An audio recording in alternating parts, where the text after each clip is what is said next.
Hello, beautiful people. We're going to be looking at my blood tests I just done, and they represent my high testosterone level, yet normal LH level and SHBG level, which indicates natural status. So we're going to go point by point.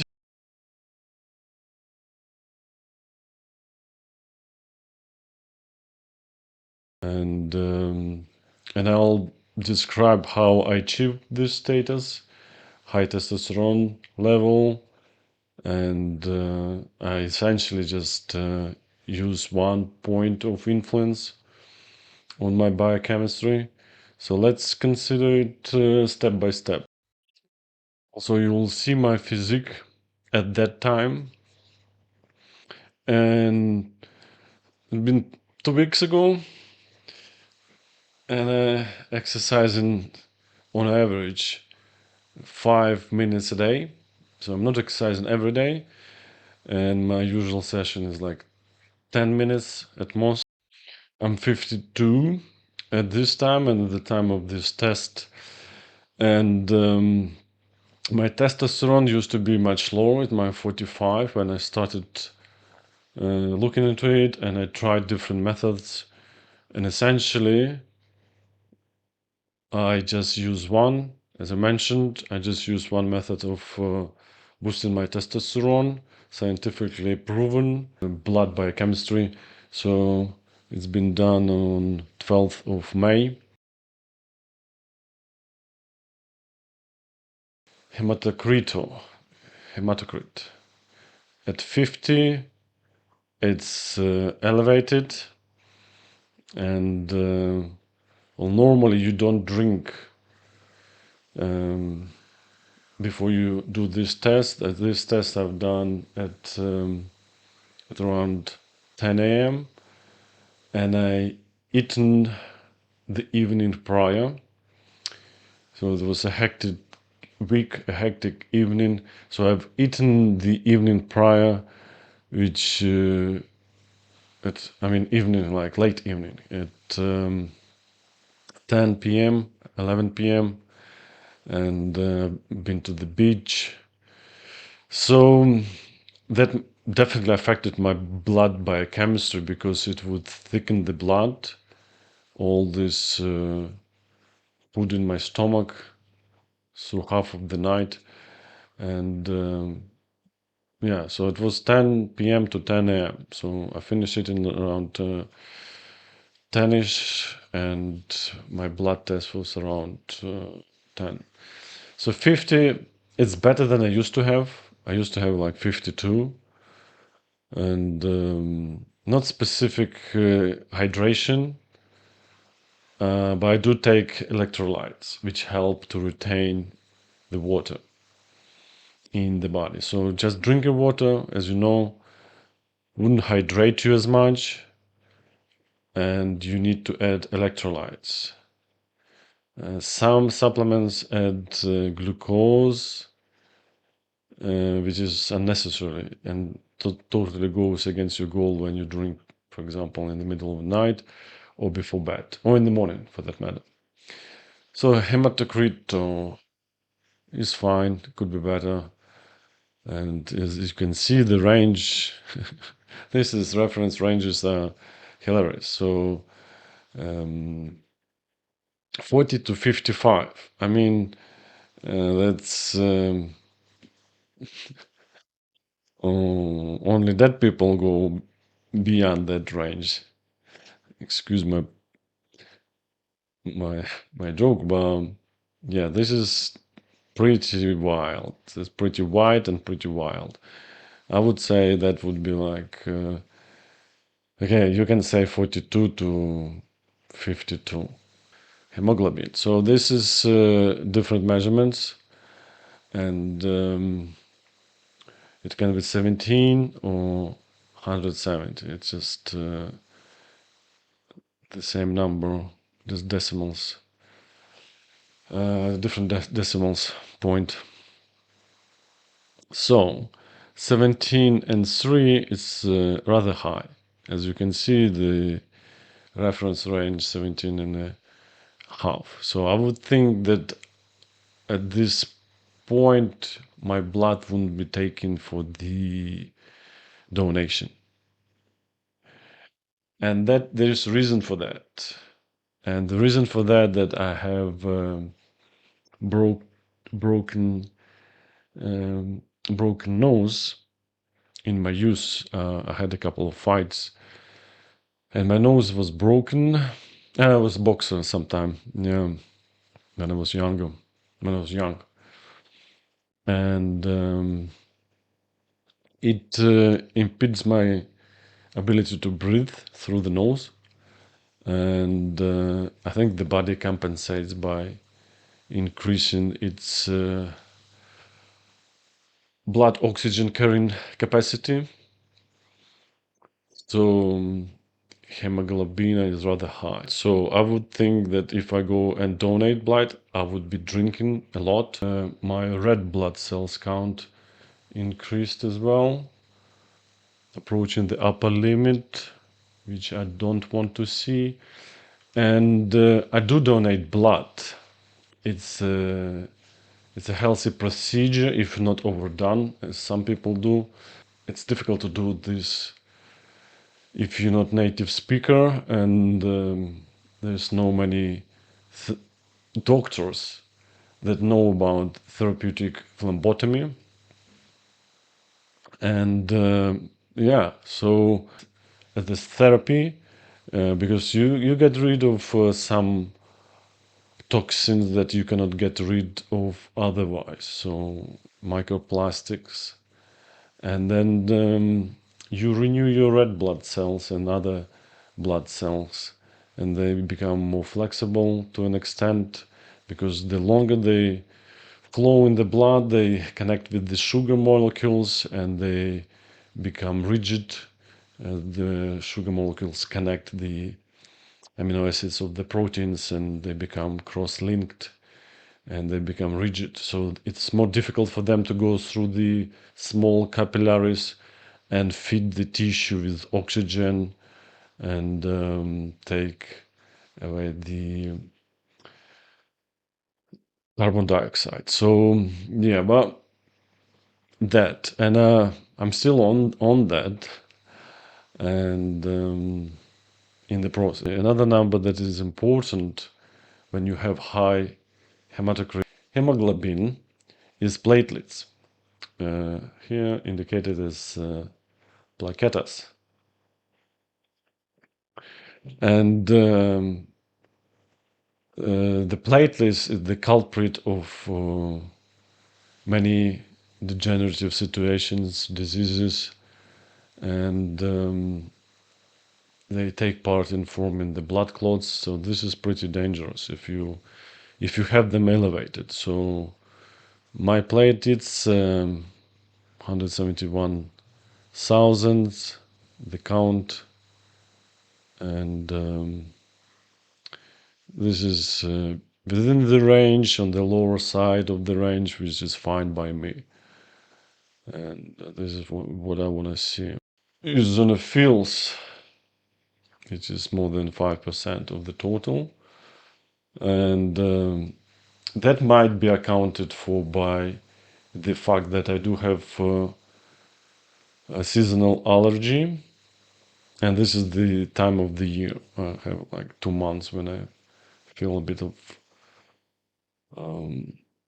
reaction to some specific certain pollutes in the air. So that is still alright.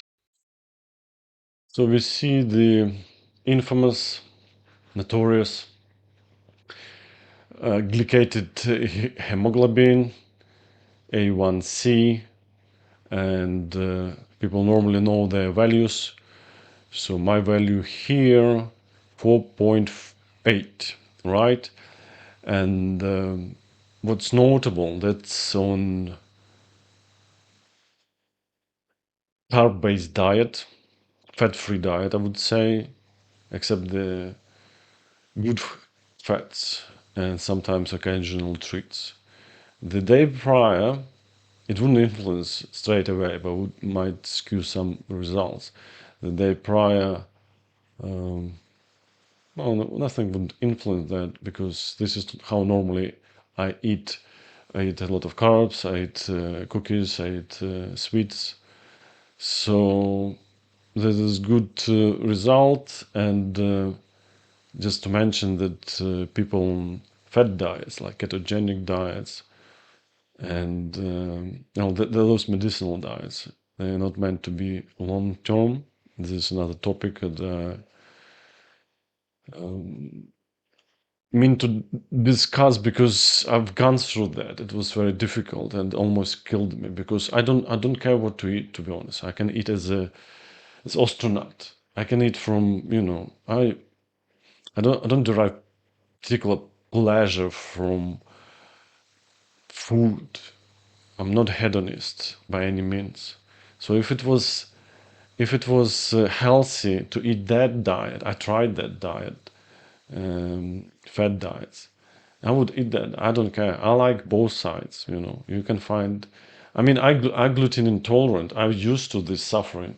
I've watched people eat cakes, and I'm sharing passion for that. I mean, I'm glad they can eat that, so I mentally can share this pleasure, and I'm not egocentric. So I know this is my suffering to bear throughout life. So what you can do? Carb-based diet is really beneficial to your cardiovascular system, and it can actually reverse many conditions, and it helped me. So it's my opinion. And there's a famous scientific study and many other studies. And for people, it's easier to observe dietary restrictions rather than being in a balance, because to observe a balance, it's very difficult. You need to be smart. You need to be deciding for yourself. And people comparing one extreme to another, like veggie eating, grass hopping people to vicious carnivores. Moving on, we have glucose level. This is 102. It's a bit elevated, because it was a bit stressful for me, because it was first time here. And as you know, stress hormone cortisol, and it was in the morning, obviously increases your blood sugar levels. And again, not really clean eating in the evening, because normally I stop eating long before that. I stop eating my goal is 6, well, my goal was 5 p.m. Then it moved to 6 p.m. But I allow myself certain snacks after that. Anyways, still good, because normally I have 90, 80, sometimes 70 if I do it myself, and straight after on the waking up. Right. So then we see the metrics: urea and uric acid, and they basically connected to the diet, creatine as well. And creatine also representative of either you're physically active or not, and what food you eat, and how your kidney function, and so on. This all these metrics do. So mine are fine. I'm on a rather low protein diet. I consume about 100 gram of protein per day, and this is why my values are low. Cholesterol, as you can see, my values normal, just below, and again, it may be connected to the specific day, because this is cholesterol. It can be reflecting what you've just eaten prior to that, the day prior, a couple days prior. So prior to that, I ate not as usual, not my usual diet, and there were more saturated fats, chocolate, and you name it. Then we have triglycerides. Resultado 82, which is really good. And on keto, I used to have less, like 50, obviously. And 82 is still good. It's awesome. It's less than the threshold of 150. And again, it's not after the cleanest day and late eating. So if I stuck to my usual routine and didn't eat at least after 7 or 8, that would be a better number, at my guess. Right, and then they give you the guidelines, and different laboratories have different guidelines. And then we have high density cholesterol, lipids, and mine improved because mine wasn't as great on ketogenic diet, I remember, and now it's 52. So for HDL cholesterol, this is good cholesterol that collects the bad fat from your cardiovascular system and puts it back into recycling or excretes it together with bile. You need good cholesterol for that. You need good lipids. You need good fat for that. And my good fats would usually be just half a sardine a day, once a week, every other day.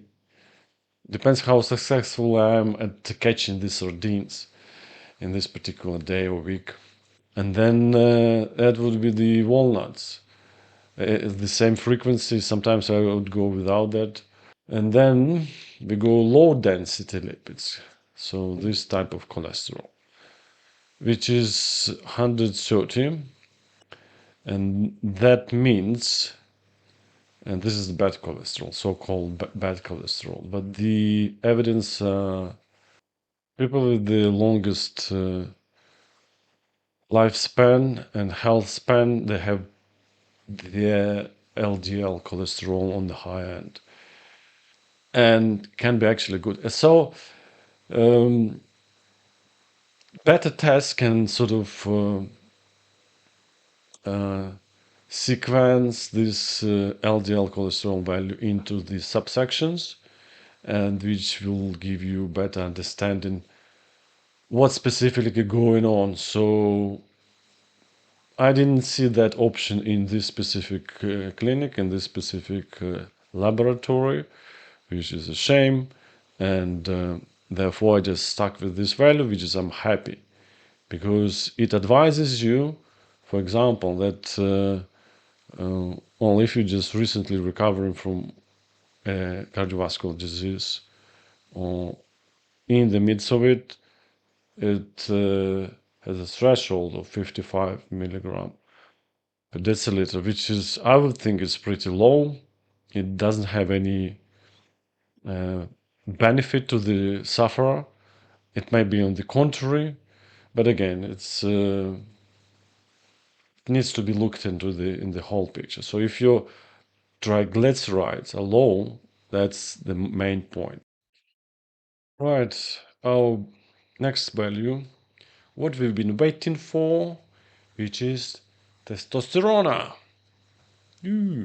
So I have 7.37 nanogram per milliliter, which is, well, they highlight it as a high. Interesting. So this is high. Now 737 is a good number, right? And can be indicative of the exogenous testosterone, like injection or patches. Let's see. So we have to look at luteinizing hormone.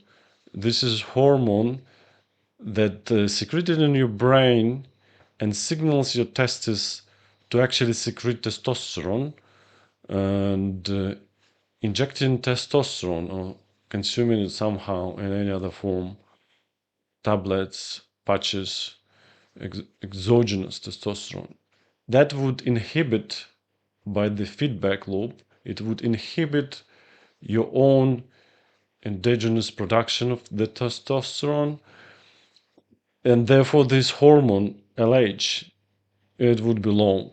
So let's see what we have here. LH at the value of 5.62, which is somewhat right in the middle, on the upper, just above the middle, which is good, which means I have my natural own level of LH synthesized in my own body, which means I don't take testosterone and haven't taken it for probably quite some time. So I don't know how it changes when you on a cycle or TRT, how quickly it changes in people. You know, there were reports that it can take years if you've been long enough, or it might not recover at all.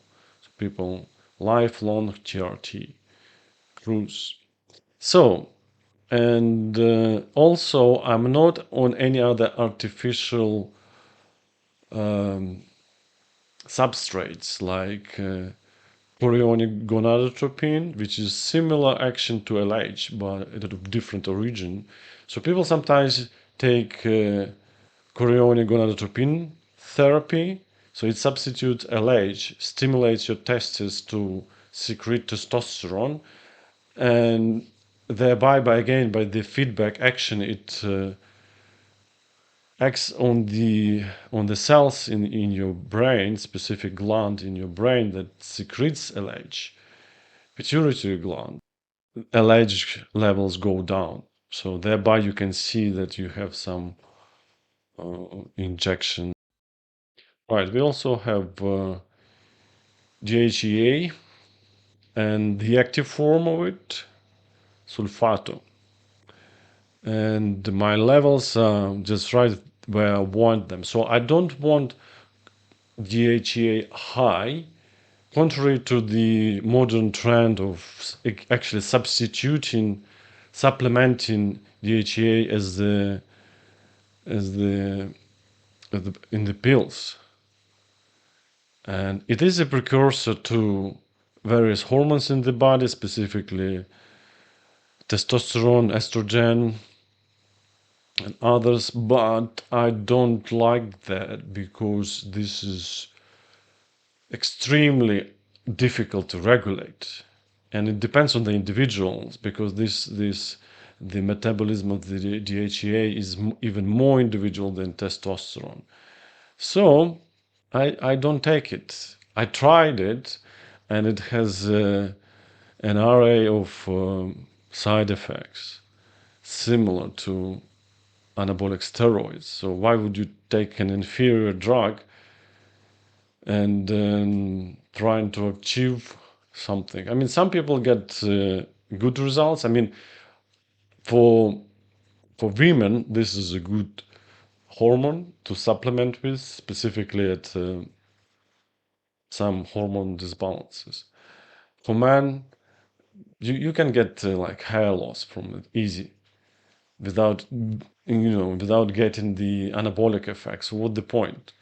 Why substitute it? You substitute for the reason of feeling good, for muscle gain, or if it's for balancing out your hormones, there are better ways. So you need to go even beyond that, because your body can synthesize that. So you gotta go a step behind that and act on that rather than on this, because this is still exogenous steroid that you would be taking.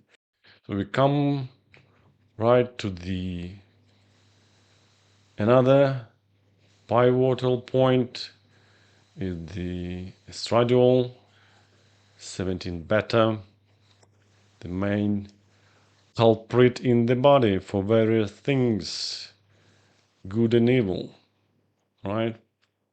So my level is 14, and this is slightly lower that it would be normally good for me, but I had to do this because at some point I developed gyno some long time ago, and that was from some medication that still people don't know that leads to gyno, because it increases prolactin instead of estradiol, and it can act on the tissue as well. It's one side small issue, but still an issue, and I'd like to keep it on the low end for that reason. Also, this is how I stimulate my testosterone production, because testosterone has a self-regulating mechanism and feedback loop, so to say. So the body senses the level of testosterone. If it's low, it secretes more. If it's high, it stops secreting testosterone. And contrary to common beliefs that testosterone levels supposed to be leveled, and steady testosterone fluctuates throughout the day. I think this is the natural state of thing. This is how I like to keep it. And it's really unhealthy to keep your testosterone level too high for too long, and too long for me is more than 1 day. So in this instance, this is how I manipulate the testosterone level. So how it acts in the man body, in the male body, it's in the female as well. So the sensing mechanism for the level of testosterone in the body is actually by sensing estradiol, because testosterone converts to estradiol to some degree by a specific enzyme called aromatase, and the body then senses this level of estradiol. So if estradiol goes down, it means that the body don't have enough testosterone, and it increases testosterone. So this is the main mechanism of regulating the testosterone levels, and there are different supplements that act on this axis and block estradiol actions or synthesis, and thereby increasing testosterone. So I don't take any harsh medications or supplements. Well, at one point, I remember at one point long before, I tried those. I mean, I tried definitely a lot of things. So I tried those, and what's its name?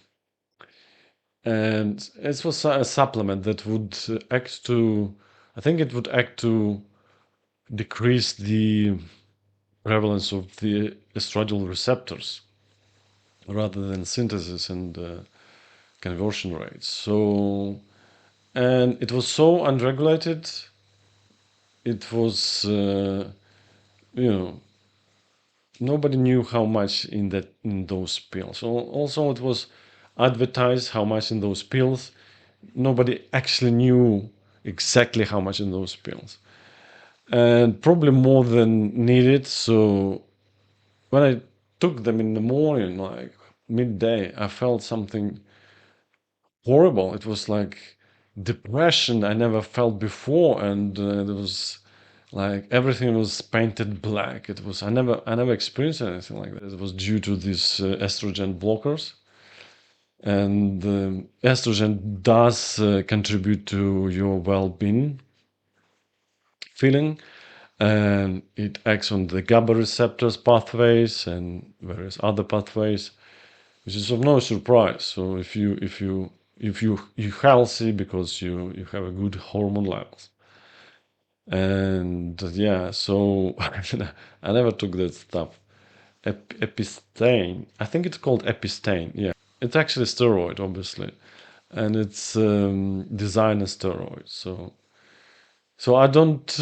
I tried many of them. They really hit and miss, and different batches even have different properties. And you need something pharmaceutical, to my opinion. So why do you go to herbs considering it's a healthier option when it's accompanied with various other chemicals that you don't need and causing side effects, and then you cannot regulate specifically how much you need. Because in my case, if I double the dose, which is minutest dose, tiny teeny dose, if I double that, which is it is still um, half of what people take daily, and I take weekly, if at all, I would feel side effects. And my attitude is, if someone has side effects, and many people report that's it's there. If someone don't have those, then they just mask that, or their metabolism is really specific, which we cannot count on if we consider design for regular people. So, and if someone has side effects, even if you don't have them, it's still good to consider as a possibility for everyone. So therefore, I use a specific estradiol blocker, and this acts by acting on the aromatase enzyme, which converts testosterone to estrogen. And I tried many of those. Again, it's natural. There's many compounds that have anti-estrogenic properties. You name it. It's vitamin E, vitamin C, specifically aromatase inhibitors, zinc, and boron, and different flavonoids. What else? But again, they all cause side effects to a degree. And if they're too similar to estrogen, they can cause actually estrogenic side effects. Some aromatase inhibitors that acts in this way. So in some tissues they act as estrogen. In other tissue they act as estrogen action blockers because of the similarity of the structures. They get onto the receptor site and they do not signal yet still occupy the site, for example, and so on. So there are different pathways. I tried them, not all, but most of them. I tried most of them, and yeah, I selected just one essentially. So we'll be talking about this in detail later, I promise. Right, next we have progesterone within the normal range, which also indicative that I don't take any specific compounds because some of the anabolic androgenic steroids cause your prolactin, progesterone to increase, prolactin to increase. So my prolactin here rather low, and which is a good thing. It's not too low, and you can have different side effects if it's too low or too high. So it's supposed to be, again, it's supposed to be normal range. For people to observe the normal range is more difficult, just going from one extreme to another, because some people would nuke it, completely nuke it, thinking that it would increase their libido, because the lower the prolactin, the higher the libido, but it's actually also when it's too low. So progesterone is needed for libido as well, and mine in a good range, and it all depends as well on the prior days, what you did in the prior days. And then we have SHBG. This is specific protein that flows in your blood that binds steroids, that binds androgens and estrogens, right? So, and again, people want to have it lower, because then the testosterone would be high, the free testosterone. So this testosterone in the body, in the blood, it binds to this protein, and then it's cannot exert its action when it's bound to this protein in the body. So when they run the tests, they see this protein and testosterone, and tested the testosterone. Testosterone is high, but free testosterone is low. So you don't have this metabolic action, anabolic action of the testosterone. So sometimes people, rightfully so, decrease the protein SHBG in the blood to increase the anabolic action. So quite often the bodybuilders just look at the testosterone, so they inject themselves with the testosterone and they try to achieve specific levels in the body. So, and that depends, because people can be different metabolizers. The liver destroys testosterone and reducing the levels with the diet, because my diet sort of reduces the estrogenic load on the body, thereby increasing testosterone, as I mentioned. So I was saying that this SHBG binds the testosterone and reduces its anabolic action. So not only you can have different blood levels of testosterone in the same people, in the same body weight people and body composition people, injecting themselves with, say, like 500 milligram testosterone a week, they can have different blood levels, which would translate into different muscle gains and other effects, negative effects as well.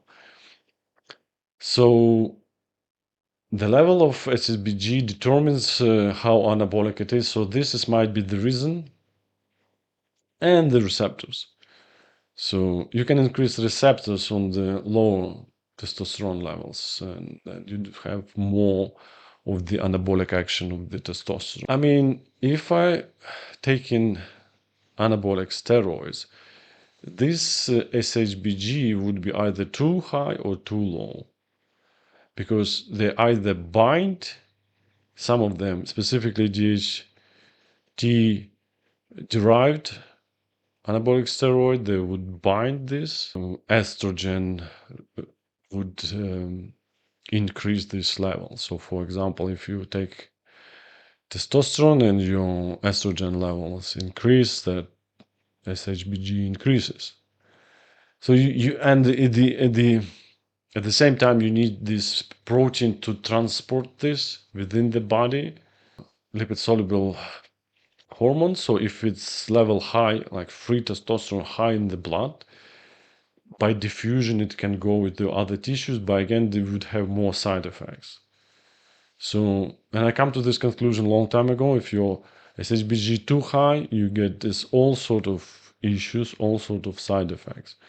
So if you of someone on TRT or injecting anabolic steroids, you gotta fine-tune your SHBG and you gotta look into that as well. Right, so there you go. And the truth is that I'm natural, except I influence my estrogen levels. So I do not advise you on doing anything. I'm just sharing people's knowledge, subject knowledge, first-hand experience, and then I would advise you to consult with a doctor of your liking. Right, all in all, I'm pleased with the results.